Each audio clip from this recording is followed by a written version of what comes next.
ಓಂ ಶಾಂತಿ. ಇಂದಿನ ಪರಮಾತ್ಮನ ಮಹಾವಾಕ್ಯ ಮುರಳಿ ದಿನಾಂಕ 5/5/2025. ಬಾಪ್ತಾದ ಮಧುಬನ. ಮಧುರ ಮಕ್ಕಳೇ, ನಾವು ಸಂಗಮ ಯುಗದ ಬ್ರಾಹ್ಮಣರಾಗಿದ್ದೇವೆ. ನಮಗೆ ಗೊತ್ತಿದೆ ಯಾವ ಪರಮಾತ್ಮ ತಂದೆಯನ್ನು ಎಲ್ಲರೂ ಕೂಗಿ ಕರೆಯುತ್ತಿದ್ದಾರೋ ಆ ಪರಮಾತ್ಮ ತಂದೆ ಈಗ ನಮ್ಮ ಸಮ್ಮುಖದಲ್ಲಿ ಇದ್ದಾರೆ ಅನ್ನುವ ನಶೆಯಲ್ಲಿ ಸದಾ ಸ್ಥಿತ ಆಗಿರಿ. ಇಂದಿನ ಪ್ರಶ್ನೆ ಆಗಿದೆ, ಯಾವ ಮಕ್ಕಳ ಬುದ್ಧಿಯೋಗ ಪರಮಾತ್ಮ ತಂದೆಯ ಜೊತೆಗೆ ಸರಿಯಾಗಿ ಜೋಡಣೆ ಆಗಿರುತ್ತದೆಯೋ ಆ ಮಕ್ಕಳಿಗೆ ಯಾವ ಸಾಕ್ಷಾತ್ಕಾರ ಆಗುತ್ತಿರುತ್ತದೆ? ಉತ್ತರ, ಯಾವ ಮಕ್ಕಳ ಬುದ್ಧಿಯೋಗ ಪರಮಾತ್ಮ ತಂದೆಯ ಜೊತೆಗೆ ಸರಿಯಾಗಿ ಜೋಡಣೆ ಆಗಿದೆಯೋ ಆ ಮಕ್ಕಳಿಗೆ ಸತ್ಯುಗದ ಹೊಸ ರಾಜಧಾನಿಯಲ್ಲಿ ಏನಿರುತ್ತದೆ? ಸತ್ಯುಗದಲ್ಲಿ ನಾವು ಹೇಗೆ ಶಾಲೆಯಲ್ಲಿ ಶಿಕ್ಷಣವನ್ನು ಕಲಿಯುತ್ತೇವೆ, ನಂತರ ನಾವು ಹೇಗೆ ರಾಜ್ಯವನ್ನು ನಡೆಸುತ್ತೇವೆ ಅನ್ನುವ ಎಲ್ಲಾ ಮಾತಿನ ಸಾಕ್ಷಾತ್ಕಾರ ಆಗುತ್ತಿರುತ್ತದೆ. ನೀವು ಎಷ್ಟು ಸತ್ಯುಗದ ಸಮೀಪಕ್ಕೆ ಹೋಗುತ್ತೀರೋ ಅಷ್ಟು ನಿಮಗೆ ಈ ಎಲ್ಲಾ ಮಾತಿನ ಸಾಕ್ಷಾತ್ಕಾರ ಆಗುತ್ತಿರುತ್ತದೆ. ಅಂದರೆ ವಿನಾಶದ ಸಮಯ ಸಮೀಪಕ್ಕೆ ಬಂದಾಗ, ಸತ್ಯುಗ ಬಹಳಷ್ಟು ಸಮೀಪಕ್ಕೆ ಬಂದಾಗ ಈ ಎಲ್ಲಾ ಮಾತಿನ ಸಾಕ್ಷಾತ್ಕಾರ ಆಗುತ್ತದೆ. ಆದರೆ ಯಾವ ಮಕ್ಕಳ ಬುದ್ಧಿಯೋಗ ಪರಮಾತ್ಮ ತಂದೆಯ ಜೊತೆಗೆ ಸರಿಯಾಗಿ ಜೋಡಣೆ ಆಗಿದೆಯೋ, ಯಾರು ತಮ್ಮ ಶಾಂತಿಧಾಮ ಮತ್ತು ಸುಖಧಾಮವನ್ನು ನೆನಪು ಮಾಡುತ್ತಾರೋ, ಉದ್ಯೋಗ ವ್ಯವಹಾರವನ್ನು ಮಾಡುತ್ತಿದ್ದರೂ ಕೂಡ ಯಾರು ಒಬ್ಬ ಪರಮಾತ್ಮ ತಂದೆಯ ನೆನಪಿನಲ್ಲಿ ಸ್ಥಿತ ಆಗಿರುತ್ತಾರೋ ಅವರಿಗೆ ಈ ಎಲ್ಲಾ ಮಾತಿನ ಸಾಕ್ಷಾತ್ಕಾರ ಆಗುತ್ತಿರುತ್ತದೆ. ಇಂದಿನ ಗೀತೆಯಾಗಿದೆ ಓಂ ನಮಃ ಶಿವಾಯ. ಓಂ ಶಾಂತಿ.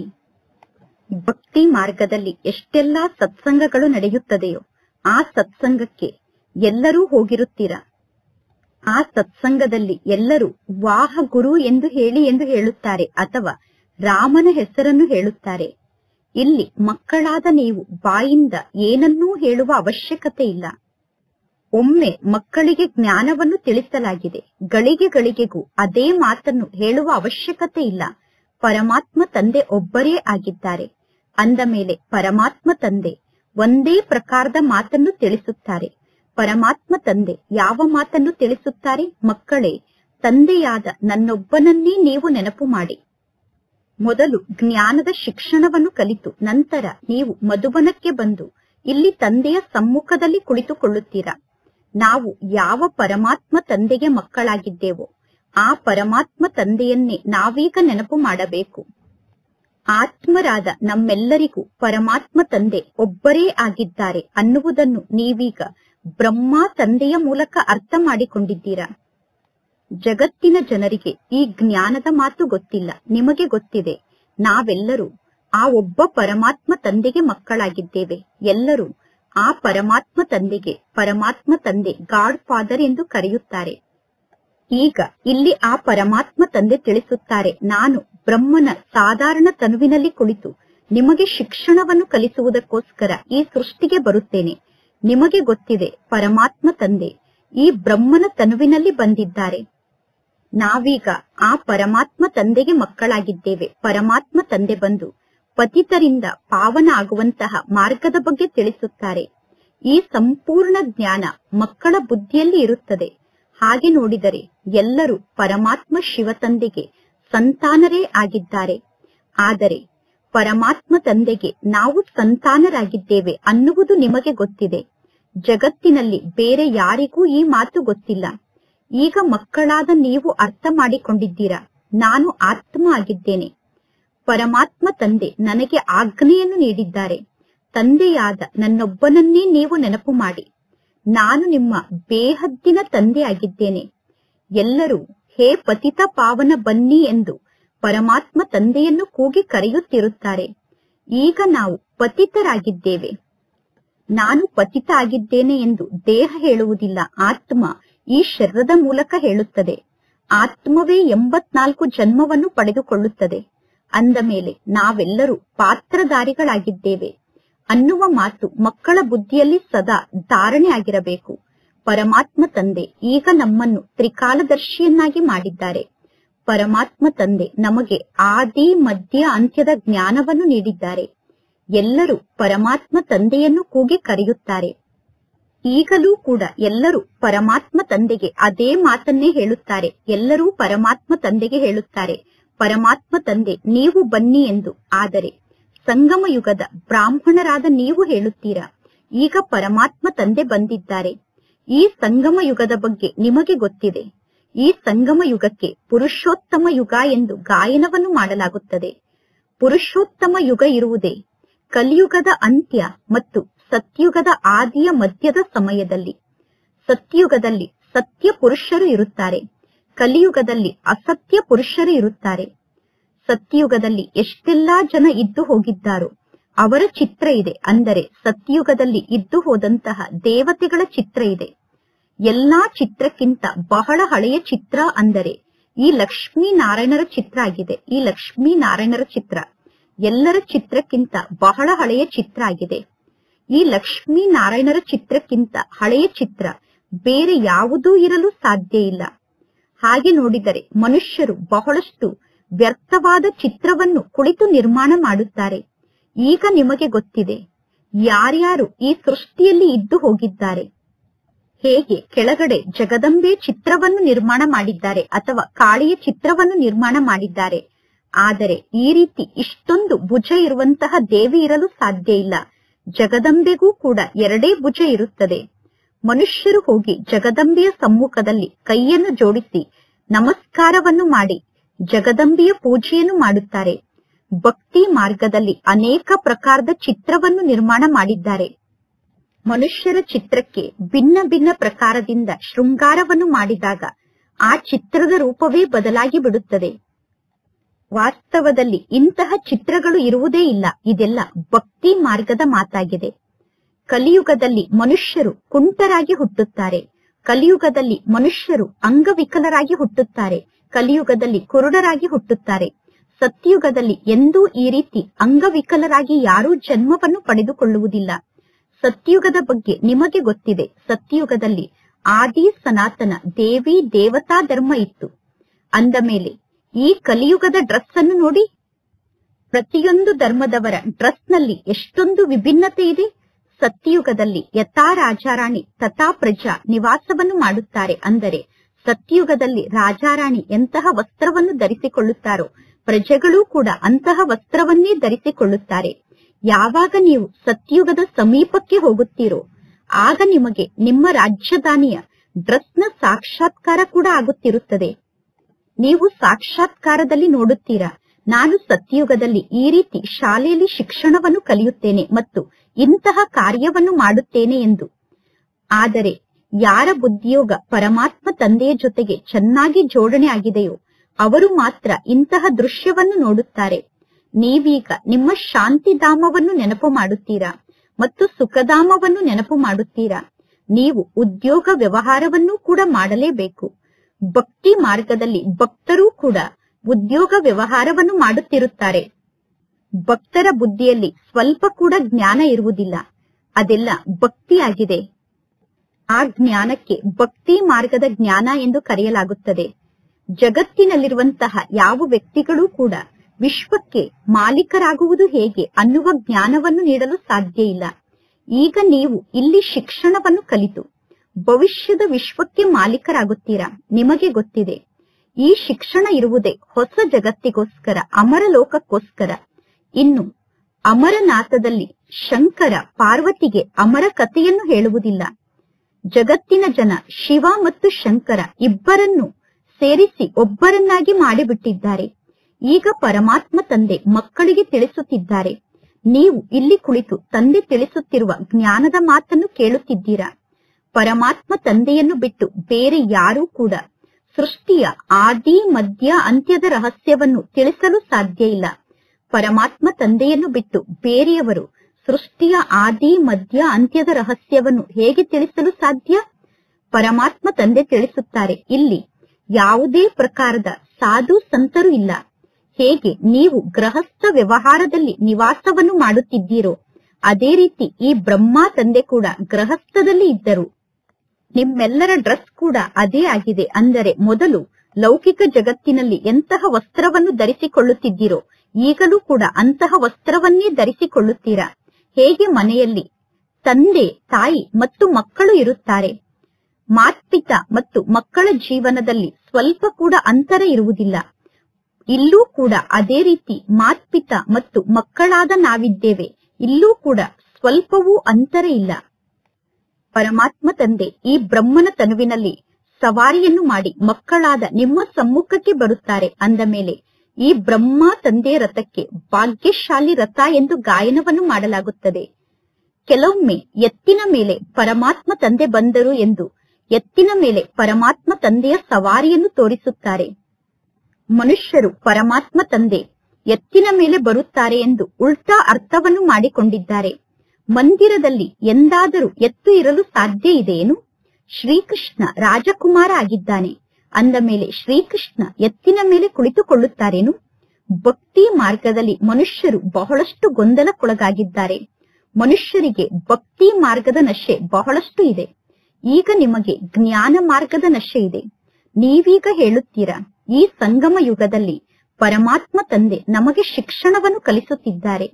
ನೀವೀಗ ಈ ಜಗತ್ತಿನಲ್ಲಿ ಇದ್ದರೂ ಕೂಡ ಬುದ್ಧಿಯ ಮೂಲಕ ಅರ್ಥ ಮಾಡಿಕೊಂಡಿದ್ದೀರಾ, ನಾವು ಈ ಸಂಗಮ ಯುಗದ ಬ್ರಾಹ್ಮಣರಾಗಿದ್ದೇವೆ ಎಂದು. ನೀವು ಇದೇ ಜಗತ್ತಿನಲ್ಲಿ ಇದ್ದರೂ ಕೂಡ ನಾವು ಸಂಗಮ ಯುಗದ ಬ್ರಾಹ್ಮಣರಾಗಿದ್ದೇವೆ ಅನ್ನುವ ಮಾತನ್ನು ಬುದ್ಧಿಯಿಂದ ಅರ್ಥ ಮಾಡಿಕೊಂಡಿದ್ದೀರಾ. ಇನ್ನು ಉಳಿದ ಎಲ್ಲಾ ಮನುಷ್ಯರು ಕಲಿಯುಗದಲ್ಲೇ ಇದ್ದಾರೆ. ಇದೆಲ್ಲ ಅನುಭವದ ಮಾತಾಗಿದೆ. ಬುದ್ಧಿ ಹೇಳುತ್ತದೆ, ನಾವೀಗ ಕಲಿಯುಗದಿಂದ ದೂರಾಗಿ ಸಂಗಮ ಯುಗಕ್ಕೆ ಬಂದಿದ್ದೇವೆ. ಪರಮಾತ್ಮ ತಂದೆ ಕೂಡ ಈಗ ಬಂದಿದ್ದಾರೆ. ಈಗ ಈ ಹಳೆಯ ಜಗತ್ತು ಪರಿವರ್ತನೆ ಆಗುತ್ತಿದೆ. ಹಳೆಯ ಜಗತ್ತು ಪರಿವರ್ತನೆ ಆಗುತ್ತಿದೆ ಅನ್ನುವ ಜ್ಞಾನ ನಿಮ್ಮ ಬುದ್ಧಿಯಲ್ಲಿ ಇದೆ. ಬೇರೆ ಯಾರಿಗೂ ಕೂಡ ಈ ಜ್ಞಾನದ ಮಾತು ಗೊತ್ತಿಲ್ಲ. ಬಲೆ ಒಂದೇ ಮನೆಯಲ್ಲಿ ಅನೇಕರು ನಿವಾಸವನ್ನು ಮಾಡುತ್ತಾರೆ. ಒಂದೇ ಪರಿವಾರದ ಆತ್ಮರಾಗಿದ್ದಾರೆ. ಆ ಒಂದೇ ಪರಿವಾರದಲ್ಲಿ ಇರುವಂತಹ ತಂದೆ ಹೇಳುತ್ತಾರೆ, ನಾನು ಸಂಗಮ ಯುಗದ ನಿವಾಸಿ ಎಂದು. ಆದರೆ ಮಗ ನಾನು ಸಂಗಮ ಯುಗದ ನಿವಾಸಿ ಎಂದು ಹೇಳಿಕೊಳ್ಳುವುದಿಲ್ಲ. ಮಗ ನಾನು ಕಲಿಯುಗದ ನಿವಾಸಿ ಎಂದು ಹೇಳಿಕೊಳ್ಳುತ್ತಾರೆ. ಇದು ಎಷ್ಟೊಂದು ಆಶ್ಚರ್ಯದ ಮಾತಾಗಿದೆ ನೋಡಿ. ಮಕ್ಕಳಿಗೆ ಗೊತ್ತಿದೆ, ನಮ್ಮ ಶಿಕ್ಷಣ ಪೂರ್ಣ ಆದ ತಕ್ಷಣ ವಿನಾಶ ಆಗುತ್ತದೆ. ವಿನಾಶ ಅಂತೂ ಅವಶ್ಯವಾಗಿ ಆಗಲೇಬೇಕು. ನಿಮ್ಮಲ್ಲೂ ಕೂಡ ಕೆಲವರಿಗೆ ಮಾತ್ರ ವಿನಾಶ ಆಗುತ್ತದೆ ಅನ್ನುವುದು ಗೊತ್ತಿದೆ. ಒಂದು ವೇಳೆ ವಿನಾಶ ಆಗುತ್ತದೆ ಎಂದು ಎಲ್ಲರಿಗೂ ಗೊತ್ತಾದರೆ ಎಲ್ಲರೂ ಹೊಸ ಜಗತ್ತಿನ ತಯಾರಿಯ ಕಾರ್ಯದಲ್ಲಿ ತೊಡಗಿಬಿಡಬೇಕು. ಬ್ಯಾಗೇಜ್ ಅನ್ನು ಎಲ್ಲರೂ ರೆಡಿ ಮಾಡಿಕೊಳ್ಳಬೇಕು. ಈಗ ಸಮಯ ಬಹಳ ಕಡಿಮೆ ಇದೆ. ಸಮಯ ಕಡಿಮೆ ಇದೆ ಅಂದ ಮೇಲೆ ಪರಮಾತ್ಮ ತಂದೆಗೆ ಮಕ್ಕಳಾಗಿ ಬಿಡಬೇಕು. ನೀವು ಹಸಿವಿನಿಂದ ಸಾಯುತ್ತಿದ್ದರೂ ಕೂಡ ಮೊದಲು ಎಲ್ಲವನ್ನೂ ತಂದೆಗೆ ನೀಡಬೇಕು, ನಂತರ ಮಕ್ಕಳಿಗೆ. ಏಕೆಂದರೆ ಇದು ಪರಮಾತ್ಮ ಶಿವತಂದೆಯ ಭಂಡಾರ ಆಗಿದೆ. ನೀವು ಪರಮಾತ್ಮ ಶಿವತಂದೆಯ ಭಂಡಾರದಿಂದ ಊಟವನ್ನು ಮಾಡುತ್ತಿದ್ದೀರಾ. ಪರಮಾತ್ಮ ಶಿವತಂದೆಯ ಭಂಡಾರದಲ್ಲಿ ಬ್ರಹ್ಮ ಭೋಜನವನ್ನು ನೀವು ತಯಾರು ಮಾಡುತ್ತೀರಾ. ಆದ್ದರಿಂದ ಇದಕ್ಕೆ ಬ್ರಹ್ಮ ಭೋಜನ ಎಂದು ಕರೆಯಲಾಗುತ್ತದೆ. ಯಾರು ಪವಿತ್ರ ಬ್ರಾಹ್ಮಣರಾಗಿದ್ದಾರೋ ಅವರು ಪರಮಾತ್ಮ ತಂದೆಯ ನೆನಪಿನಲ್ಲಿ ಸ್ಥಿತಾಗಿ ಭೋಜನವನ್ನು ತಯಾರು ಮಾಡುತ್ತಾರೆ. ಬ್ರಾಹ್ಮಣ ಆತ್ಮರಾದ ನಿಮ್ಮನ್ನು ಬಿಟ್ಟು ಬೇರೆ ಯಾರೂ ಕೂಡ ಶಿವತಂದೆಯ ನೆನಪಿನಲ್ಲಿ ಸ್ಥಿತಾಗಲು ಸಾಧ್ಯ ಇಲ್ಲ. ಲೌಕಿಕ ಜಗತ್ತಿನ ಬ್ರಾಹ್ಮಣರು ಶಿವತಂದೆಯನ್ನು ನೆನಪು ಮಾಡುವುದಿಲ್ಲ. ಇದು ಶಿವತಂದೆಯ ಭಂಡಾರ ಆಗಿದೆ. ಈ ಶಿವತಂದೆಯ ಭಂಡಾರದಲ್ಲಿ ಬ್ರಾಹ್ಮಣರೇ ಭೋಜನವನ್ನು ತಯಾರು ಮಾಡುತ್ತಾರೆ. ಬ್ರಾಹ್ಮಣರೇ ತಂದೆಯ ಜೊತೆಗೆ ಯೋಗವನ್ನು ಜೋಡಣೆ ಮಾಡುತ್ತಾರೆ. ಬ್ರಾಹ್ಮಣರ ಯೋಗ ಪರಮಾತ್ಮ ತಂದೆಯ ಜೊತೆಗೆ ಜೋಡಣೆ ಆಗಿದೆ. ಬ್ರಾಹ್ಮಣರಾದ ನೀವೇ ಪವಿತ್ರ ಆತ್ಮರಾಗಿದ್ದೀರಾ. ಬ್ರಾಹ್ಮಣರಂತೂ ಪವಿತ್ರರೇ ಆಗಿದ್ದಾರೆ. ಇನ್ನು ಇಲ್ಲಿ ಯೋಗದ ಮಾತಿದೆ. ಯೋಗದಲ್ಲೇ ಪರಿಶ್ರಮದ ಅನುಭವ ಆಗುತ್ತದೆ. ಇಲ್ಲಿ ನೀವು ಸುಳ್ಳನ್ನು ಹೇಳಿದರೆ ಆ ಸುಳ್ಳು ಇಲ್ಲಿ ನಡೆಯಲು ಸಾಧ್ಯ ಇಲ್ಲ. ನಾನು ಸಂಪೂರ್ಣ ಯೋಗದಲ್ಲಿ ಸ್ಥಿತ ಆಗಿದ್ದೇನೆ, ನಾನು ಸಂಪೂರ್ಣ ಯೋಗಿಯಾಗಿದ್ದೇನೆ ಎಂದು ಎಂದೂ ನೀವು ಹೇಳಲು ಸಾಧ್ಯ ಇಲ್ಲ. ಅಥವಾ ನಾನು 80% ಯೋಗದಲ್ಲಿ ಸ್ಥಿತ ಆಗಿದ್ದೇನೆ ಎಂದು ನೀವು ಹೇಳಲು ಸಾಧ್ಯ ಇಲ್ಲ. ನಾನು ಸಂಪೂರ್ಣ ಯೋಗಿಯಾಗಿದ್ದೇನೆ ಎಂದು ಯಾರೂ ಕೂಡ ಹೇಳಲು ಸಾಧ್ಯ ಇಲ್ಲ. ಜ್ಞಾನ ಕೂಡ ಬೇಕು. ಮಕ್ಕಳಾದ ನಿಮ್ಮಲ್ಲಿ ಯಾರು ತಮ್ಮ ದೃಷ್ಟಿಯ ಮೂಲಕ ಅನ್ಯ ಆತ್ಮರನ್ನು ಶಾಂತ ಮಾಡುತ್ತಾರೋ ಅವರೇ ನಿಜವಾದ ಯೋಗಿಗಳಾಗಿದ್ದಾರೆ. ನಿಮ್ಮಲ್ಲಿ ಆ ಯೋಗದ ಶಕ್ತಿ ಇದೆ. ನಿಮ್ಮ ಯೋಗದ ಶಕ್ತಿಯ ಮೂಲಕ ಆತ್ಮರು ಸಂಪೂರ್ಣ ಶಾಂತ ಆಗಿಬಿಡಬೇಕು. ಯಾವಾಗ ನೀವು ಅಶರೀರಿ ಸ್ಥಿತಿಯಲ್ಲಿ ಸ್ಥಿತ ಆಗುತ್ತೀರೋ ಆಗ ನೀವು ಪರಮಾತ್ಮ ತಂದೆಯ ನೆನಪಿನಲ್ಲಿ ಸ್ಥಿತ ಆಗಲು ಸಾಧ್ಯ. ನೀವು ಯೋಗದಲ್ಲಿ ಸ್ಥಿತ ಆದಾಗ ವಾತಾವರಣ ಸಂಪೂರ್ಣ ಶಾಂತ ಆಗುತ್ತದೆ. ಯಾವಾಗ ನೀವು ಅಶರೀರಿ ಸ್ಥಿತಿಯಲ್ಲಿ ಸ್ಥಿತ ಆಗುತ್ತೀರೋ ಆಗ ಪರಮಾತ್ಮ ತಂದೆಯ ನೆನಪಿನಲ್ಲಿ ಸ್ಥಿತ ಆಗುತ್ತೀರಾ. ಅಶರೀರಿ ಸ್ಥಿತಿಯಲ್ಲಿ ಸ್ಥಿತಾಗಿ ತಂದೆಯನ್ನು ನೆನಪು ಮಾಡುವುದೇ ಸತ್ಯವಾದ ನೆನಪಾಗಿದೆ. ಈಗ ಪುನಃ ನೀವು ಇಲ್ಲಿ ಪರಮಾತ್ಮ ತಂದೆಯನ್ನು ನೆನಪು ಮಾಡುವಂತಹ ಅಭ್ಯಾಸವನ್ನು ಮಾಡಿಕೊಳ್ಳಬೇಕು. ಹೇಗೆ ನೀವು ಇಲ್ಲಿ ಕುಳಿತುಕೊಳ್ಳುತ್ತೀರಾ? ಯಾವಾಗ ನೀವು ಇಲ್ಲಿ ಕುಳಿತುಕೊಳ್ಳುತ್ತೀರೋ ಆಗ ಪರಮಾತ್ಮ ತಂದೆಯನ್ನು ನೆನಪು ಮಾಡುವಂತಹ ಅಭ್ಯಾಸವನ್ನು ಮಾಡಿಸಲಾಗುತ್ತದೆ. ಆದರೂ ಕೂಡ ಎಲ್ಲರೂ ತಂದೆಯ ನೆನಪಿನಲ್ಲಿ ಸ್ಥಿತ ಆಗಲು ಸಾಧ್ಯ ಇಲ್ಲ. ಮಕ್ಕಳ ಬುದ್ಧಿಯೋಗ ಬೇರೆ ಬೇರೆ ಕಡೆ ಅಲೆದಾಡುತ್ತಿರುತ್ತದೆ. ಅಂದ ಮೇಲೆ ನಿಮ್ಮ ಬುದ್ಧಿಯೋಗ ಬೇರೆ ಕಡೆ ಅಲೆದಾಡಿದರೆ ಪುನಃ ನಿಮಗೆ ನೀವೇ ನಷ್ಟವನ್ನು ಮಾಡಿಕೊಳ್ಳುತ್ತೀರಾ. ಇಲ್ಲೂ ಕೂಡ ಯೋಗವನ್ನು ಮಾಡಿಸಲು ಪೀಠದ ಮೇಲೆ ಯಾರನ್ನು ಕೂರಿಸಬೇಕು ಅಂದರೆ ಯಾರು ಸ್ವಯಂವನ್ನು ಡ್ರಿಲ್ ಟೀಚರ್ ಎಂದು ತಿಳಿದುಕೊಂಡಿದ್ದಾರೋ ಅವರನ್ನು ಯೋಗವನ್ನು ಮಾಡಿಸಲು ಪೀಠದ ಮೇಲೆ ಕೂರಿಸಬೇಕು. ಪರಮಾತ್ಮ ತಂದೆಯ ನೆನಪಿನಲ್ಲಿ ಅವರು ಸಮ್ಮುಖದಲ್ಲಿ ಕುಳಿತಿರಬೇಕು. ಯಾರು ಪೀಠದ ಮೇಲೆ ಕುಳಿತಿದ್ದಾರೋ ಅವರ ಬುದ್ಧಿಯೋಗ ಬೇರೆ ಯಾವ ಕಡೆಯೂ ಅಲೆದಾಡಬಾರದು. ಆಗ ವಾತಾವರಣ ಸಂಪೂರ್ಣ ಶಾಂತ ಆಗುತ್ತದೆ. ಆಗ ನೀವು ಅಶರೀರಿ ಆಗುತ್ತೀರಾ ಮತ್ತು ಪರಮಾತ್ಮ ತಂದೆಯ ನೆನಪಿನಲ್ಲಿ ಸ್ಥಿತ ಆಗಿರುತ್ತೀರಾ. ಇದೇ ಸತ್ಯವಾದ ನೆನಪಾಗಿದೆ. ಸನ್ಯಾಸಿಗಳು ಕೂಡ ಶಾಂತಿಯಲ್ಲಿ ಕುಳಿತುಕೊಳ್ಳುತ್ತಾರೆ. ಆದರೆ ಸನ್ಯಾಸಿಗಳು ಶಾಂತಿಯಲ್ಲಿ ಕುಳಿತು ಯಾರನ್ನು ನೆನಪು ಮಾಡುತ್ತಾರೆ? ಸನ್ಯಾಸಿಗಳಿಗೆ ಯಾರ ನೆನಪಿರುತ್ತದೆ? ಸನ್ಯಾಸಿಗಳ ನೆನಪು ನಿಜವಾದ ನೆನಪಲ್ಲ. ಸನ್ಯಾಸಿಗಳು ಏನು ನೆನಪನ್ನು ಮಾಡುತ್ತಿದ್ದಾರೋ, ಸನ್ಯಾಸಿಗಳು ಏನು ಯೋಗವನ್ನು ಮಾಡುತ್ತಿದ್ದಾರೋ ಅದು ಸತ್ಯ ನೆನಪಲ್ಲ. ಅದು ಸತ್ಯವಾದ ಯೋಗ ಅಲ್ಲ. ಏಕೆಂದರೆ ಅವರು ತಮ್ಮ ಯೋಗದ ಮೂಲಕ ಅನ್ಯರಿಗೆ ಲಾಭವನ್ನು ಪ್ರಾಪ್ತಿ ಮಾಡಿಸಲು ಸಾಧ್ಯ ಇಲ್ಲ. ಸನ್ಯಾಸಿಗಳ ನೆನಪಿನ ಮೂಲಕ ಅವರು ಯಾರಿಗೂ ಲಾಭ ಆಗುವಂತೆ ಮಾಡಲು ಸಾಧ್ಯ ಇಲ್ಲ. ಅವರು ತಮ್ಮ ಯೋಗದ ಮೂಲಕ ಇಡೀ ಸೃಷ್ಟಿಯನ್ನು ಶಾಂತ ಮಾಡಲು ಸಾಧ್ಯ ಇಲ್ಲ. ಏಕೆಂದರೆ ಸನ್ಯಾಸಿಗಳಿಗೆ ಪರಮಾತ್ಮ ತಂದೆಯ ಬಗ್ಗೆ ಗೊತ್ತಿಲ್ಲ. ಸನ್ಯಾಸಿಗಳು ಬ್ರಹ್ಮಾಂಡವನ್ನೇ ಪರಮಾತ್ಮ ಎಂದು ತಿಳಿದುಕೊಂಡಿದ್ದಾರೆ. ಆದರೆ ಬ್ರಹ್ಮಾಂಡ ಅಂತೂ ಪರಮಾತ್ಮ ತಂದೆಯಲ್ಲ. ಬ್ರಹ್ಮಾಂಡ ಪರಮಾತ್ಮ ತಂದೆಯ ನಿವಾಸ ಸ್ಥಾನ ಆಗಿದೆ. ಈಗ ತಂದೆಯಾದ ನನ್ನೊಬ್ಬನನ್ನೇ ನೆನಪು ಮಾಡಿ ಅನ್ನುವ ಶ್ರೀಮತ ಪರಮಾತ್ಮ ತಂದೆಯ ಮೂಲಕ ನಿಮಗೆ ಪ್ರಾಪ್ತಿಯಾಗಿದೆ. ನಿಮಗೆ ಗೊತ್ತಿದೆ ನಾವು ಹೇಗೆ 84 ಜನ್ಮವನ್ನು ಪಡೆದುಕೊಳ್ಳುತ್ತೇವೆ ಎಂದು. ಪ್ರತಿ ಜನ್ಮದಲ್ಲೂ ಸ್ವಲ್ಪ ಸ್ವಲ್ಪ ಕಲೆ ಕಡಿಮೆ ಆಗುತ್ತಾ ಹೋಗುತ್ತದೆ. ಹೇಗೆ ಚಂದ್ರನಲ್ಲಿ ಇರುವಂತಹ ಕಲೆ ಕಡಿಮೆ ಆಗುತ್ತಾ ಹೋಗುತ್ತದೆ. ನೋಡಿದಾಗ ಕಲೆ ಕಡಿಮೆ ಆಗಿದೆ ಎಂದು ಯಾರಿಗೂ ಗೊತ್ತಾಗುವುದಿಲ್ಲ. ಈಗ ಇನ್ನೂ ಯಾರೂ ಸಂಪೂರ್ಣರಾಗಿಲ್ಲ. ಮುಂದೆ ಹೋದಂತೆ ನಿಮಗೆ ಎಲ್ಲಾ ಮಾತಿನ ಸಾಕ್ಷಾತ್ಕಾರ ಆಗುತ್ತದೆ. ಆತ್ಮ ಬಹಳಷ್ಟು ಸಣ್ಣ ಬಿಂದು ಆಗಿದೆ. ಆತ್ಮದ ಸಾಕ್ಷಾತ್ಕಾರ ಕೂಡ ಆಗುತ್ತದೆ. ಇಲ್ಲದಿದ್ದರೆ ಆತ್ಮದಲ್ಲಿ ಕಡಿಮೆ ಪ್ರಕಾಶ ಇದೆಯೋ ಅಥವಾ ಆತ್ಮದಲ್ಲಿ ಜಾಸ್ತಿ ಪ್ರಕಾಶ ಇದೆಯೋ ಎಂದು ಮಕ್ಕಳು ಹೇಗೆ ಹೇಳಲು ಸಾಧ್ಯ? ಈ ಆತ್ಮದಲ್ಲಿ ಕಡಿಮೆ ಪ್ರಕಾಶ ಇದೆ, ಈ ಆತ್ಮದಲ್ಲಿ ಜಾಸ್ತಿ ಪ್ರಕಾಶ ಇದೆ ಎಂದು ಮಕ್ಕಳು ಹೇಳುತ್ತಾರೆ. ಅಂದ ಮೇಲೆ ಮಕ್ಕಳಿಗೆ ಆತ್ಮದ ಸಾಕ್ಷಾತ್ಕಾರ ಕೂಡ ಆಗುತ್ತದೆ. ದಿವ್ಯ ದೃಷ್ಟಿಯ ಮೂಲಕ ನೀವು ಆತ್ಮವನ್ನು ನೋಡುತ್ತೀರಾ. ಇದೆಲ್ಲವೂ ನಾಟಕದಲ್ಲಿ ಫಿಕ್ಸ್ ಆಗಿದೆ. ಪರಮಾತ್ಮ ತಂದೆ ತಿಳಿಸುತ್ತಾರೆ, ನನ್ನ ಕೈಯಲ್ಲಿ ಏನೂ ಇಲ್ಲ. ನಾಟಕ ನನ್ನ ಮೂಲಕ ನಿಮಗೆ ಸಾಕ್ಷಾತ್ಕಾರವನ್ನು ಮಾಡಿಸುತ್ತದೆ. ಎಲ್ಲವೂ ನಾಟಕದ ಅನುಸಾರ ನಡೆಯುತ್ತದೆ. ಪರಮಾತ್ಮ ತಂದೆಗೆ ಪ್ರಸಾದವನ್ನು ಅರ್ಪಣೆ ಮಾಡುವುದೂ ಕೂಡ ನಾಟಕದಲ್ಲಿ ಫಿಕ್ಸ್ ಆಗಿದೆ. ಈ ನಾಟಕದಲ್ಲಿ ಸೆಕೆಂಡಿಗೂ ಆತ್ಮರು ಪಾತ್ರವನ್ನು ಅಭಿನಯ ಮಾಡುತ್ತಾ ಹೋಗುತ್ತಾರೆ. ಅಂದರೆ ನಾಟಕದ ಅನುಸಾರ ಸೆಕೆಂಡಿಗೂ ಪ್ರತಿಯೊಬ್ಬರ ಪಾತ್ರ ನಡೆಯುತ್ತದೆ. ಈಗ ಪರಮಾತ್ಮ ತಂದೆ ನಾವು ಹೇಗೆ ಪಾವನ ಆಗಬೇಕು ಅನ್ನುವ ಶಿಕ್ಷಣವನ್ನು ನಮಗೆ ಕಲಿಸುತ್ತಿದ್ದಾರೆ. ನಾವೀಗ ಪರಮಾತ್ಮ ತಂದೆಯನ್ನು ನೆನಪು ಮಾಡಬೇಕು.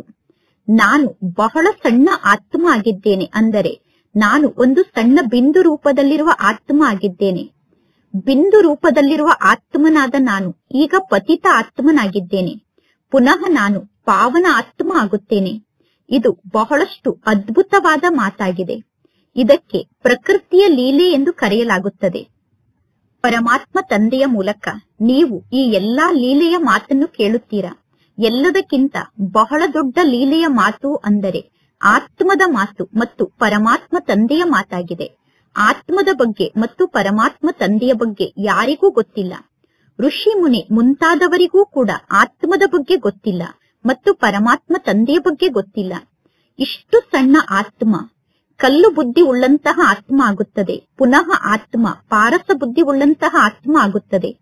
ಅಂದ ಮೇಲೆ ನಮ್ಮ ಬುದ್ಧಿಯಲ್ಲಿ ಸದಾ ಇದೇ ಜ್ಞಾನದ ಮಾತಿನ ಚಿಂತನೆ ನಡೆಯುತ್ತಿರಬೇಕು. ಆತ್ಮನಾದ ನಾನು ಕಲ್ಲು ಬುದ್ಧಿ ಉಳ್ಳಂತಹ ಆತ್ಮ ಆಗಿದ್ದೆ. ಈಗ ಪುನಃ ಪರಮಾತ್ಮ ತಂದೆಯನ್ನು ನೆನಪು ಮಾಡಿ ನಾನು ಪಾರಸ ಬುದ್ಧಿ ಉಳ್ಳಂತಹ ಆತ್ಮ ಆಗುತ್ತಿದ್ದೇನೆ. ಲೌಕಿಕದಲ್ಲಿ ತಂದೆ ಕೂಡ ದೊಡ್ಡವರಾಗಿರುತ್ತಾರೆ ಮತ್ತು ವಿದ್ಯಾರ್ಥಿಗಳಿಗೆ ಟೀಚರ್ ಕೂಡ ದೊಡ್ಡವರೇ ಸಿಗುತ್ತಾರೆ ಮತ್ತು ದೊಡ್ಡವರೇ ಆದಂತಹ ಗುರುಗಳು ಸಿಗುತ್ತಾರೆ. ಇಲ್ಲಿ ಪರಮಾತ್ಮ ತಂದೆ ಬಿಂದು ರೂಪದಲ್ಲಿ ಇದ್ದಾರೆ. ಇಲ್ಲಿ ಬಿಂದು ರೂಪದಲ್ಲಿರುವ ಒಬ್ಬ ಪರಮಾತ್ಮ ತಂದೆ ನಮಗೆ ತಂದೆ ಕೂಡ ಆಗಿದ್ದಾರೆ, ಟೀಚರ್ ಕೂಡ ಆಗಿದ್ದಾರೆ ಮತ್ತು ಗುರು ಕೂಡ ಆಗಿದ್ದಾರೆ. ಸಂಪೂರ್ಣ ಕಲ್ಪದಲ್ಲಿ ದೇಹದಾರಿಗಳನ್ನು ನೆನಪು ಮಾಡುತ್ತೀರಾ. ಇಡೀ ಕಲ್ಪದಲ್ಲಿ ನೀವು ದೇಹದಾರಿಗಳನ್ನೇ ನೆನಪು ಮಾಡಿದ್ದೀರಾ. ಈಗ ಪರಮಾತ್ಮ ತಂದೆ ತಿಳಿಸುತ್ತಾರೆ, ತಂದೆಯಾದ ನನ್ನೊಬ್ಬನನ್ನೇ ನೀವು ನೆನಪು ಮಾಡಿ. ಈಗ ಪರಮಾತ್ಮ ತಂದೆ ನಮ್ಮ ಬುದ್ಧಿಯನ್ನು ಎಷ್ಟೊಂದು ಸೂಕ್ಷ್ಮ ಬುದ್ಧಿಯನ್ನಾಗಿ ಮಾಡುತ್ತಾರೆ. ಈಗ ನಾವು ವಿಶ್ವಕ್ಕೆ ಮಾಲೀಕರಾಗಬೇಕು. ವಿಶ್ವಕ್ಕೆ ಮಾಲೀಕರಾಗುವುದು ಇದೇನು ಕಡಿಮೆ ಮಾತಲ್ಲ. ಅಂದ ಮೇಲೆ ಪರಮಾತ್ಮ ತಂದೆ ತಿಳಿಸುತ್ತಾರೆ, ಈ ಲಕ್ಷ್ಮೀನಾರಾಯಣರು ಹೇಗೆ ಸತ್ಯುಗಕ್ಕೆ ಮಾಲೀಕರಾಗುತ್ತಾರೆ ಅನ್ನುವ ವಿಚಾರವನ್ನು ಯಾರೂ ಮಾಡುವುದೇ ಇಲ್ಲ. ಈಗ ನಂಬರ್ ವಾರ್ ಪುರುಷಾರ್ಥದ ಅನುಸಾರ ನೀವು ಪರಮಾತ್ಮ ತಂದೆಯ ಬಗ್ಗೆ ಅರ್ಥ ಮಾಡಿಕೊಂಡಿದ್ದೀರಾ. ಹೊಸಬರು ಈ ಜ್ಞಾನದ ಮಾತನ್ನು ಅರ್ಥ ಮಾಡಿಕೊಳ್ಳಲು ಸಾಧ್ಯ ಇಲ್ಲ. ಹೊಸಬರಿಗೆ ಮೊದಲು ಹಾಗೆ ಜ್ಞಾನವನ್ನು ತಿಳಿಸಿ ನಂತರ ಸೂಕ್ಷ್ಮವಾದಂತಹ ಜ್ಞಾನದ ಮಾತಿನ ಬಗ್ಗೆ ತಿಳಿಸಲಾಗುತ್ತದೆ. ಪರಮಾತ್ಮ ತಂದೆ ಬಿಂದು ಆಗಿದ್ದಾರೆ. ಆದರೆ ಪುನಃ ಜಗತ್ತಿನ ಜನ ಎಷ್ಟು ದೊಡ್ಡ ಲಿಂಗದ ರೂಪವನ್ನು ನಿರ್ಮಾಣ ಮಾಡುತ್ತಾರೆ. ಮನುಷ್ಯರು ದೊಡ್ಡ ದೊಡ್ಡ ಚಿತ್ರವನ್ನು ನಿರ್ಮಾಣ ಮಾಡುತ್ತಿರುತ್ತಾರೆ. ಆದರೆ ಪರಮಾತ್ಮ ತಂದೆ ಅಷ್ಟು ದೊಡ್ಡ ರೂಪದಲ್ಲಿ ಇಲ್ಲ. ಮನುಷ್ಯರಂತೂ ಇದೇ ರೀತಿ ಇರುತ್ತಾರೆ ತಾನೆ. ಭಕ್ತಿ ಮಾರ್ಗದಲ್ಲಿ ಮನುಷ್ಯರು ಹೇಗೆ ಹೇಗೆ ಇರುತ್ತಾರೆ ಎಂದು ಅನೇಕ ವಿಚಿತ್ರ ಮಾತನ್ನು ಶಾಸ್ತ್ರದಲ್ಲಿ ಬರೆದಿದ್ದಾರೆ. ಈ ಎಲ್ಲಾ ಮಾತನ್ನು ಓದಿ ಮನುಷ್ಯರು ಎಷ್ಟೊಂದು ಗೊಂದಲಕ್ಕೊಳಗಾಗಿದ್ದಾರೆ. ಪರಮಾತ್ಮ ತಂದೆ ತಿಳಿಸುತ್ತಾರೆ, ಏನೆಲ್ಲ ಮೊದಲು ಆಗಿ ಹೋಗಿದೆಯೋ ಅದು ಪುನಃ ಪುನರಾವರ್ತನೆ ಆಗುತ್ತದೆ. ಈಗ ನೀವು ಪರಮಾತ್ಮ ತಂದೆಯ ಶ್ರೀಮತದಂತೆ ನಡೆಯಿರಿ. ಈ ಬ್ರಹ್ಮ ತಂದೆಗೂ ಕೂಡ ಪರಮಾತ್ಮ ತಂದೆ ಶ್ರೀಮತವನ್ನು ನೀಡಿದ್ದಾರೆ. ಈ ಬ್ರಹ್ಮ ತಂದೆಗೂ ಕೂಡ ಪರಮಾತ್ಮ ತಂದೆ ಸಾಕ್ಷಾತ್ಕಾರವನ್ನು ಮಾಡಿಸಿದ್ದಾರೆ. ಪರಮಾತ್ಮ ತಂದೆ ತಿಳಿಸುತ್ತಾರೆ, ಈಗ ನಾನು ನಿಮಗೆ ರಾಜ್ಯ ಭಾಗ್ಯವನ್ನು ನೀಡುತ್ತೇನೆ. ಅಂದ ಮೇಲೆ ನೀವೀಗ ಈಶ್ವರನ ಸೇವೆಯಲ್ಲಿ ತೊಡಗಿಬಿಡಿ. ನೀವೀಗ ಆಸ್ತಿಯನ್ನು ಪಡೆದುಕೊಳ್ಳುವಂತಹ ಪುರುಷಾರ್ಥವನ್ನು ಮಾಡಿ. ಇನ್ನು ಎಲ್ಲವನ್ನೂ ಬಿಟ್ಟು ಬಿಡಿ. ಈ ಬ್ರಹ್ಮ ತಂದೆ ಕೂಡ ಪರಮಾತ್ಮ ತಂದೆಯ ಸೇವೆಗೆ ನಿಮಿತ್ತ ಆದರೂ ತಾನೆ. ಎಲ್ಲರೂ ಈ ರೀತಿ ನಿಮಿತ್ತ ಆಗಲು ಸಾಧ್ಯ ಇಲ್ಲ. ಯಾರಿಗೆ ನಶೆ ಏರುತ್ತದೆಯೋ ಅವರು ಬಂದು ಇಲ್ಲಿ ಕುಳಿತುಕೊಳ್ಳುತ್ತಾರೆ. ಯಾರಿಗೆ ಜ್ಞಾನದ ನಶೆ ಏರಿತೋ ಅವರೆಲ್ಲರೂ ಯಜ್ಞದಲ್ಲಿ ಬಂದು ಕುಳಿತುಕೊಂಡರು. ಈಗ ನಮಗೆ ರಾಜ್ಯಭಾಗ್ಯ ಸಿಗುತ್ತಿದೆ. ಅಂದ ಮೇಲೆ ಪುನಃ ಈ ಒಂದು ಪೈಸೆಯನ್ನು ತೆಗೆದುಕೊಂಡು ನಾನೇನು ಮಾಡಲಿ ಎಂದು ಬ್ರಹ್ಮ ತಂದೆ ಎಲ್ಲವನ್ನೂ ತ್ಯಾಗ ಮಾಡಿದರು. ಈಗ ಪರಮಾತ್ಮ ತಂದೆ ಮಕ್ಕಳ ಮೂಲಕ ಪುರುಷಾರ್ಥವನ್ನು ಮಾಡಿಸುತ್ತಿದ್ದಾರೆ. ಈಗ ರಾಜಧಾನಿ ಸ್ಥಾಪನೆ ಆಗುತ್ತಿದೆ. ನಾವು ಲಕ್ಷ್ಮೀನಾರಾಯಣರಿಗಿಂತ ಕಡಿಮೆ ಪದವಿಯನ್ನು ಪಡೆದುಕೊಳ್ಳುವುದಿಲ್ಲ ಎಂದು ಮಕ್ಕಳು ಹೇಳುತ್ತೀರಾ. ಅಂದ ಮೇಲೆ ಶ್ರೀಮತದಂತೆ ನಡೆದು ತೋರಿಸಿ. ಪರಮಾತ್ಮ ತಂದೆ ತಿಳಿಸುತ್ತಾರೆ, ಕೇವಲ ಬಾಯಿಂದ ಹಕ್ಕಿಗಳಂತೆ ಚೂಚು ಎಂದು ಹೇಳಬೇಡಿ. ಅಂದರೆ ಧಾರಣೆಯನ್ನು ಮಾಡಿಕೊಳ್ಳದೆ ಸುಮ್ಮನೆ ಬಾಯಿಂದ ಹೇಳುವಂತವರಾಗಬೇಡಿ. ಈ ಬ್ರಹ್ಮ ತಂದೆ ನಾನು ಸರ್ವಸ್ವವನ್ನು ಪರಮಾತ್ಮ ತಂದೆಗೆ ಅರ್ಪಣೆ ಮಾಡಿದರೆ ನನ್ನ ಮಕ್ಕಳ ಪರಿಸ್ಥಿತಿ ಏನಾಗಬಹುದು, ನನ್ನ ಮೊಮ್ಮಕ್ಕಳ ಪರಿಸ್ಥಿತಿ ಏನಾಗಬಹುದು ಎಂದು ವಿಚಾರವನ್ನು ಮಾಡಲಿಲ್ಲ. ಆಕ್ಸಿಡೆಂಟ್ ನಲ್ಲಿ ಕೆಲವರು ಇದ್ದಕ್ಕಿದ್ದಂತೆ ಸಾಯುತ್ತಾರೆ. ಯಾರಾದರೂ ಇದ್ದಕ್ಕಿದ್ದಂತೆ ಸತ್ತರೆ ಉಳಿದವರೆಲ್ಲ ಹಸಿವಿನಿಂದ ಸಾಯುತ್ತಾರೇನು? ಪರಿವಾರದ ಜವಾಬ್ದಾರಿಯನ್ನು ತೆಗೆದುಕೊಂಡಿರುವಂತವರು ಇದ್ದಕ್ಕಿದ್ದಂತೆ ಆಕ್ಸಿಡೆಂಟ್ ನಲ್ಲಿ ಸತ್ತರೆ ಅವರ ಮಿತ್ರ ಸಂಬಂಧಿಗಳು ಆ ಮಕ್ಕಳಿಗೆ ಊಟವನ್ನಂತೂ ನೀಡುತ್ತಾರೆ ತಾನೆ. ಇಲ್ಲಿ ನೋಡಿ, ಈ ಬ್ರಹ್ಮ ತಂದೆ ಎಷ್ಟು ಹಳೆಯ ಗುಡಿಸಿಲಿನಲ್ಲಿ ನಿವಾಸವನ್ನು ಮಾಡುತ್ತಾರೆ. ಮಕ್ಕಳಾದ ನೀವು ಮಧುಬನಕ್ಕೆ ಬಂದು ಮಹಲ್ನಲ್ಲಿ ಇರುತ್ತೀರಾ. ಪರಮಾತ್ಮ ತಂದೆ ತಿಳಿಸುತ್ತಾರೆ, ಮಕ್ಕಳೇ ಚೆನ್ನಾಗಿ ಇರಿ, ಚೆನ್ನಾಗಿ ಊಟವನ್ನು ಮಾಡಿ, ಚೆನ್ನಾಗಿ ಪಾನೀಯವನ್ನು ಕುಡಿಯಿರಿ. ಯಾರು ಯಜ್ಞಕ್ಕೆ ಏನನ್ನೂ ಕೂಡ ತೆಗೆದುಕೊಂಡು ಬಂದಿಲ್ಲವೋ, ಅಂದರೆ ಯಾರು ಯಜ್ಞಕ್ಕೆ ಧನದಿಂದ ಸಹಯೋಗವನ್ನು ಕೊಟ್ಟಿಲ್ಲವೋ ಅಂತವರು ಧನದಿಂದ ಸಹಯೋಗವನ್ನು ನೀಡದೆ ಹಾಗೆ ಸಮರ್ಪಿತರಾದರೂ ಕೂಡ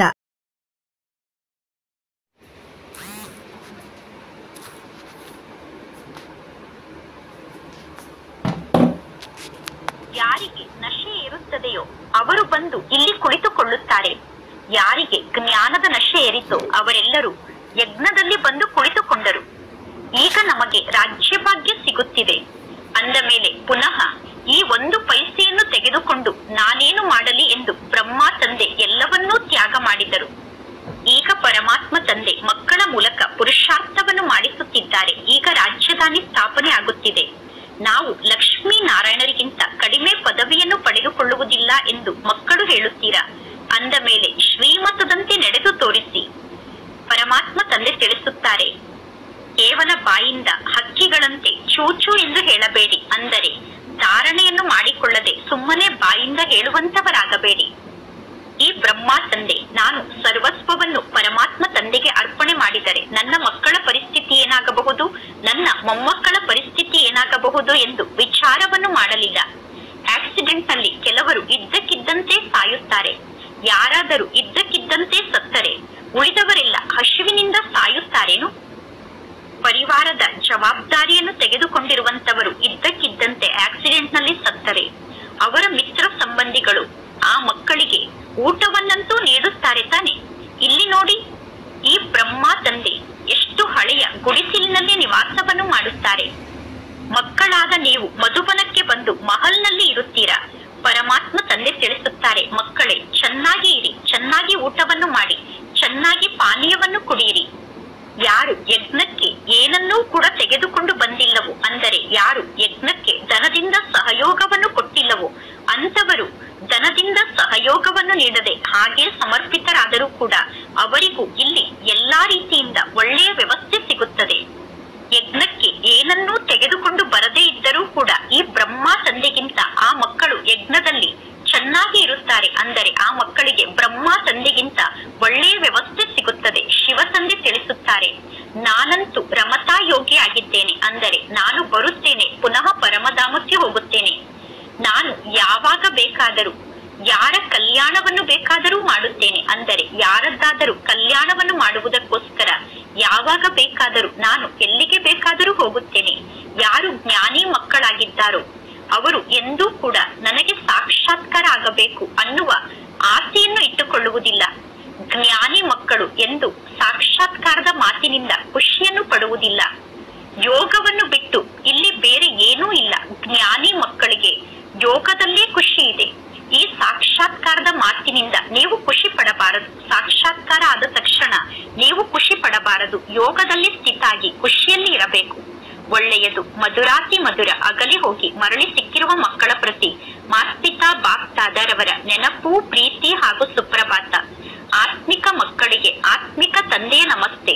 ಆತ್ಮಿಕ ತಂದೆಗೆ ಆತ್ಮಿಕ ಮಕ್ಕಳ ನೆನಪು, ಪ್ರೀತಿ ಹಾಗೂ ನಮಸ್ತೆ ನಮಸ್ತೆ ನಮಸ್ತೆ. ಧಾರಣೆಗೋಸ್ಕರ ಮುಖ್ಯ ಸಾರ. ಫಸ್ಟ್ ಪಾಯಿಂಟ್, ಯೋಗದ ಮೂಲಕ ನೀವೀಗ ಎಂತಹ ಸ್ಥಿತಿಯನ್ನು ರೂಪಿಸಿಕೊಳ್ಳಬೇಕು ಅಂದರೆ ನಿಮ್ಮ ದೃಷ್ಟಿಯ ಮೂಲಕ ಯಾರನ್ನು ಬೇಕಾದರೂ ಶಾಂತ ಮಾಡಲು ನಿಮಗೆ ಸಾಧ್ಯ ಆಗಬೇಕು.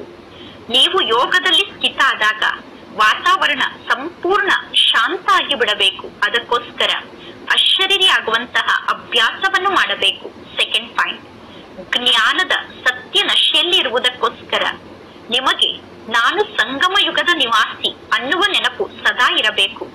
ಈಗ ಈ ಹಳೆಯ ಜಗತ್ತು ಪರಿವರ್ತನೆ ಆಗುತ್ತಿದೆ. ನಾನೀಗ ವಾಪಸ್ ಮನೆಗೆ ಹೋಗುತ್ತಿದ್ದೇನೆ. ನಾನೀಗ ಸದಾ ಶ್ರೀಮತದಂತೆ ನಡೆಯಬೇಕು ಎಂದು ನೆಪವನ್ನು ಹೇಳಬಾರದು. ಇಂದಿನ ವರದಾನ ಆಗಿದೆ. ಪರಮಾತ್ಮನ ಮಿಲನದ ಮೂಲಕ ಆತ್ಮಿಕ ವಾರ್ತಾಲಾಪದ ಸರಿಯಾದ ಪ್ರತಿಕ್ರಿಯೆಯನ್ನು ಪ್ರಾಪ್ತಿ ಮಾಡಿಕೊಳ್ಳುವಂತಹ ಪರಮಾತ್ಮ ತಂದೆಯ ಸಮಾನ ಬಹುರೂಪಿಗಳಾಗಿ, ಹೇಗೆ ಪರಮಾತ್ಮ ತಂದೆ ಬಹುರೂಪಿ ಆಗಿದ್ದಾರೆ. ಸೆಕೆಂಡ್ ನಲ್ಲಿ ನಿರಾಕಾರಿ ಸ್ಥಿತಿಯಿಂದ ಆಕಾರಿ ವಸ್ತ್ರವನ್ನು ಪರಮಾತ್ಮ ತಂದೆ ಧಾರಣೆ ಮಾಡಿಕೊಳ್ಳುತ್ತಾರೆ.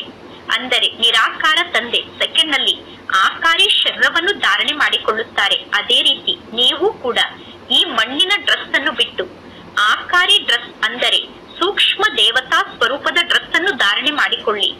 ಮಿನುಗುವಂತಹ, ಹೊಳೆಯುವಂತಹ ಸೂಕ್ಷ್ಮ ದೇವತಾ ಸ್ವರೂಪದ ಡ್ರೆಸ್ ಅನ್ನು ಧರಿಸಿಕೊಳ್ಳಿ. ಆಗ ಸಹಜವಾಗಿ ಪರಮಾತ್ಮ ತಂದೆಯ ಜೊತೆಗೆ ಮಿಲನ ಸಾಧ್ಯ ಆಗುತ್ತದೆ ಮತ್ತು ಆತ್ಮಿಕ ವಾರ್ತಾಲಾಪದ ಸ್ಪಷ್ಟ ಪ್ರತಿಕ್ರಿಯೆ ತಂದೆಯ ಮೂಲಕ ನಿಮಗೆ ಪ್ರಾಪ್ತಿಯಾಗುತ್ತದೆ. ಅಂದರೆ ಆತ್ಮಿಕ ವಾರ್ತಾಲಾಪವನ್ನು ಮಾಡುವಾಗ ತಂದೆ ನನಗೆ ಈ ರೀತಿ ಪ್ರತಿಕ್ರಿಯೆಯನ್ನು ನೀಡಿದರು ಎಂದು ನಿಮಗೆ ಅನುಭವ ಆಗುತ್ತದೆ. ಏಕೆಂದರೆ ಈ ಸೂಕ್ಷ್ಮ ದೇವತಾ ಸ್ವರೂಪದ ಡ್ರೆಸ್ ಹಳೆಯ ಜಗತ್ತಿನ ವೃತ್ತಿ ಮತ್ತು ವೈಬ್ರೇಷನ್ ಅನ್ನುವ ಮಾಯೆಯ ವಾಟರ್ ಪ್ರೂಫ್ ಡ್ರೆಸ್ ಆಗಿದೆ ಮತ್ತು ಮಾಯೆಯ ಫೈರ್ ಪ್ರೂಫ್ ಡ್ರೆಸ್ ಆಗಿದೆ. ಮಾಯೆಯ ಬೆಂಕಿಯಿಂದ ಪ್ರೂಫ್ ಆದಂತಹ ಡ್ರೆಸ್ ಆಗಿದೆ. ಆದ್ದರಿಂದ ನೀವು ಇಂತಹ ಸೂಕ್ಷ್ಮ ದೇವತಾ ಸ್ವರೂಪದ ಡ್ರೆಸ್ ಅನ್ನು ಧಾರಣೆ ಮಾಡಿಕೊಂಡಾಗ ಮಾಯೆ ನಿಮ್ಮ ಜೀವನದಲ್ಲಿ ಹಸ್ತಕ್ಷೇಪವನ್ನು ಮಾಡಲು ಸಾಧ್ಯ ಇಲ್ಲ. ಹಿಂದಿನ ಸ್ಲೋಗನ್ ಆಗಿದೆ, ದೃಢತೆ ಅಸಂಭವವನ್ನು ಕೂಡ ಸಂಭವ ಮಾಡಿಬಿಡುತ್ತದೆ. ಇಂದಿನ ಅವ್ಯಕ್ತ ಸೂಚನೆ ಆಗಿದೆ, ಆತ್ಮಿಕ ರಾಯಲ್ಟಿ ಮತ್ತು ಪವಿತ್ರತೆಯ ವ್ಯಕ್ತಿತ್ವವನ್ನು ಧಾರಣೆ ಮಾಡಿಕೊಳ್ಳಿ. ಬ್ರಹ್ಮ ಕುಮಾರ್ ಮತ್ತು